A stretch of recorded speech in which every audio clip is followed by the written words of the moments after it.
Hey everybody, Mumbling Kid, back again. How's everybody doing out there? Well, guys, I am here once again because I finally have been able to finish something that has been showcased before, but I kept saying I still have to do it, I have to do it. I finally finished reading another one of my graphic novels. Now I gave you basically my thoughts on the last graphic novel I read, which was the Cyborg 009 graphic novel that I really much enjoyed. Not just as a fan, because I am a fan of that series, but just as a whole, it was a really good take of reinventing the characters in a sense, but keeping the essence of what Yoshio Mori basically did. Excuse me, for the characters. But this time I'm here to review another graphic novel that I finished finally. So here it is. Basically, it is Street Fighter Origins Akuma. Yes, finally able to finish reading this bad boy. And glad I did. Glad I purchased it. This is under Udon Entertainment. As you all know, Udon has has the rights to make the Street Fighter and a lot of Capcom property titles. Street Fighter isn't the only. They have Darkstalkers and Rival Schools, and I think a few others. But this graphic novel is about the demon himself, the master of the fist, Akuma, or Gouki in Japan, in his native Japan. And I'm here to talk about this bad boy. First and foremost, let's talk about the writer. Who is the writer of this? Now, if I butcher the name, I apologize in advance, but I'm going to give it a try, right? So, the writer's name is Chris Sarachi. I hope I'm saying that name right. I don't want to butcher it. And artwork is done by Joe Nick. And the artwork in here is beautiful, and it tells the story very vividly, as well as showcases Mr. Sarachi's writing. So as you can tell, yeah, it is all about Akuma and this bad boy. The thing about this is the fact that this is a spoiler for you guys. For this is Udon's take. They only call him Akuma in this. They don't call him by Gouki before he becomes one of the Dark Kodo's ambassadors in a sense, you know. They just call him Akuma. They don't call him Gouki, which is kind of strange because I really thought they would call him Gouki instead of just Akuma. I personally, with me, I would have kept that instead of having them just call him Akuma. So basically, I'm gonna still call him Gouki until later on. Then let's get into this. Now, don't spoil too much for you guys, but let's get right down to it. Did I enjoy this? Very nice. Very nice. Really well done for an interpretation of this character's origin. So, where's the setting? The setting is in Japan, of course. Year? They don't tell the year. They just say what is it again?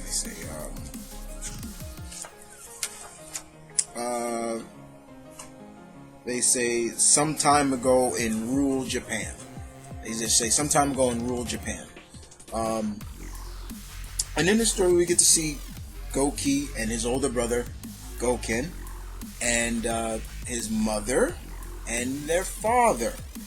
who is named, we get to know who their father's name is. His name is Gouki. I believe I'm saying his name right. Gouki, I believe that's it. It's Gyuki. That's how you spell it.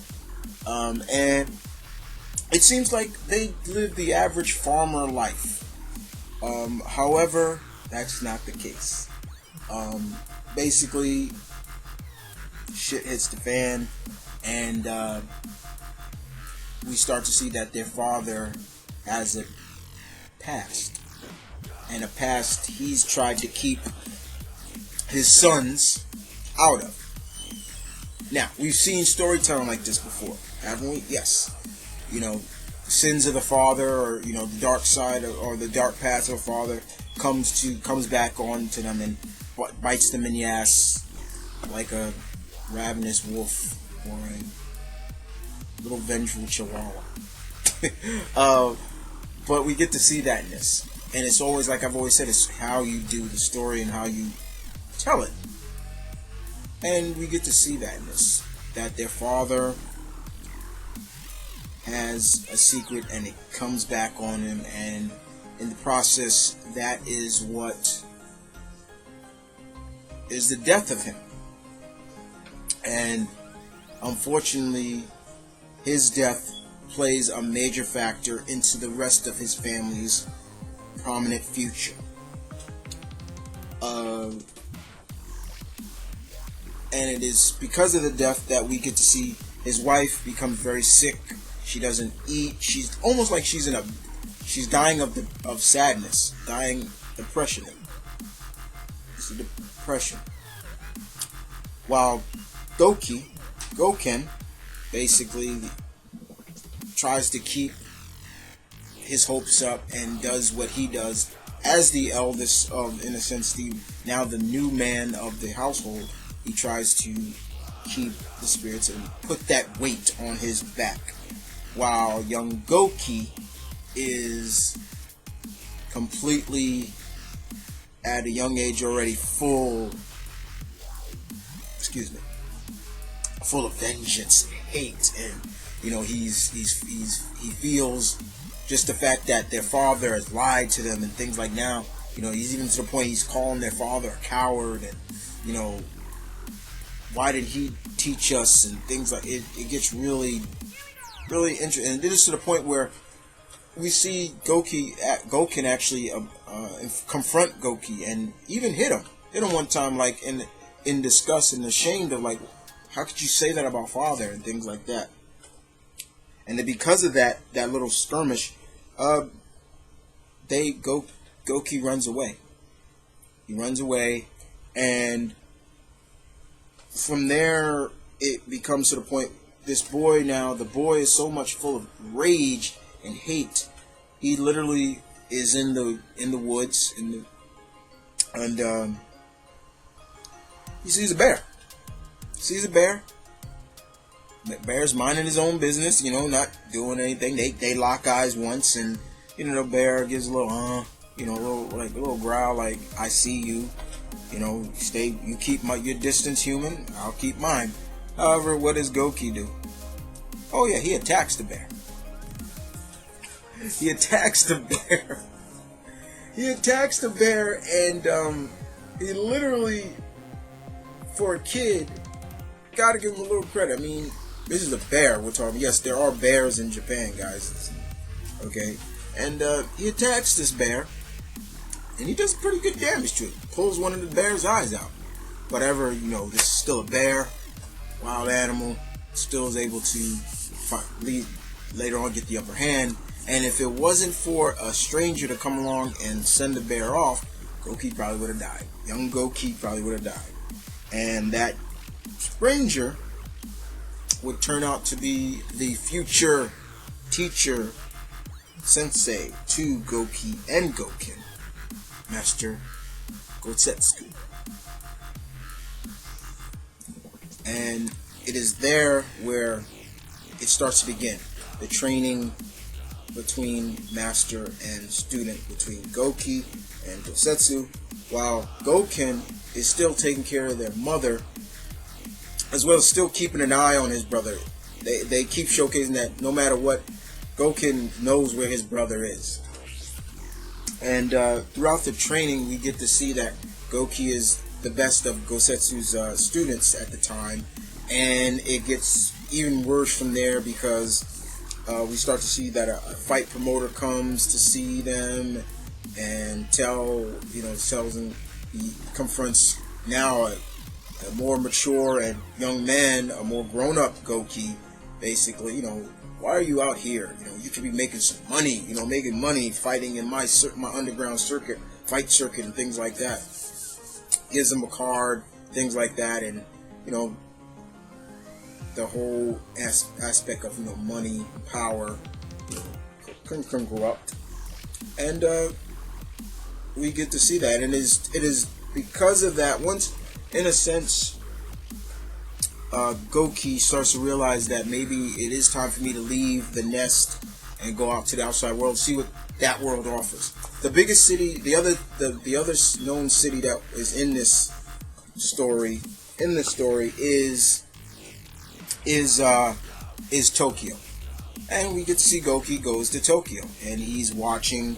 He goes to witness, the fight promoter's underground street fighting circuit. And it is there, we get to see through the eyes of Gouki how he views this, and he views it as, it's beneath him.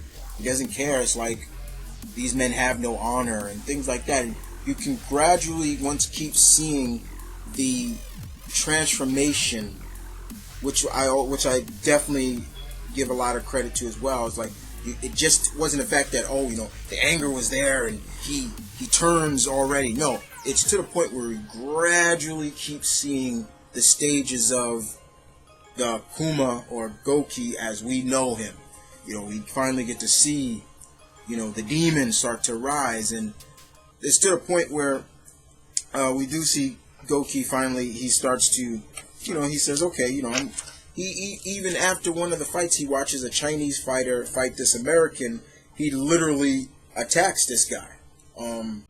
Because he wants to know, like, okay, let's see how good you really are and things like that. And I'll show you the image too.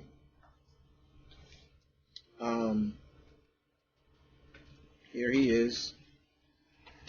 Here he is waiting outside and then he confronts the Chinese fighter here. So, like I said, the artwork is just really beautiful. And they fight. And it's to that point where Gouki just really beats this guy up. He throws him through a window. I was like, oh shoot. And it's that's where finally he starts to, he gets into the underground fight circuit. You can see him here. Once again, you see him there, basically. And he's fighting the same fighter that the Chinese fighter fought, this American fighter. It's not Guile, guys, so it's not that. But at the end of the fight, you can just literally, see he just snaps this guy's neck and just walks away.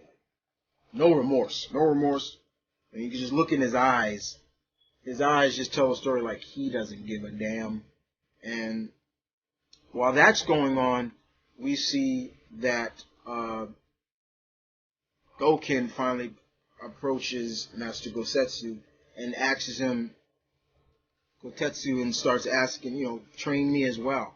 I've been watching, and Master Gosetsu actually knows that he has, but it's also the point we get to see that, as it's always been showcased in the games and things like that, that Master Gouken has always been showcased as this noble father figure to Ryu and Ken, especially to Ryu. And the fact is that we get to see that there's another side. He's carrying all this weight on his shoulders, not just taking care of the mother till she died. Spoil that for you. And just the fact of he worries so much about his brother. He cares. He cares about his brother. He cares about his family and things like that. But it's still that weight, and it's to the point where we literally see his future sensei tell him, literally almost a sense, take that weight off his shoulders and he's like, the past is the past, what's done is done. Let me remove this, basically remove this 100-pound weight, this 1,000-pound weight off your shoulder, and you can move on. And we kind of see that in this. And then that's literally where we start to see the different paths. Just how they did in the Assassin's Fist, which this came out before, but we get to see it. The fact of, it's just gradually see the different factors and the different paths that both brothers have taken. And it's to the point where Gouki starts to really just feel like, this underground fight circuit and just the outside world, there's nothing to offer him. Nothing. And it's to the point where he comes back, and it's to continue what he has not yet learned from the final step in his complete training. And both brothers are not they're in the same area, but they're in different area. They're in the same different regions of the area, and both one of their Master Gosetsu's helper tells them a story, tells them about the man that killed their father. And that right there is what really starts to set off each brother. And to the point of, you see where Gouken went was, he tells them exactly what he needs to. He tells them, he's meditating in a cave up near this small village. And the helper, their Master Gosetsu's helper, basically, and once again, if I'm butchering the name, I apologize. He basically says, the man that killed your father is right there in that village. What are you going to do? Give them that knowledge, each one of them. What do you think Gouken did? He basically said, what is done is the past. I can't change it. And vengeance pretty much is not going to solve anything. Correct? So it is because of that, guys, I apologize for that. So it is because of that, when Akuma he starts to struggle with it more than Gouken did.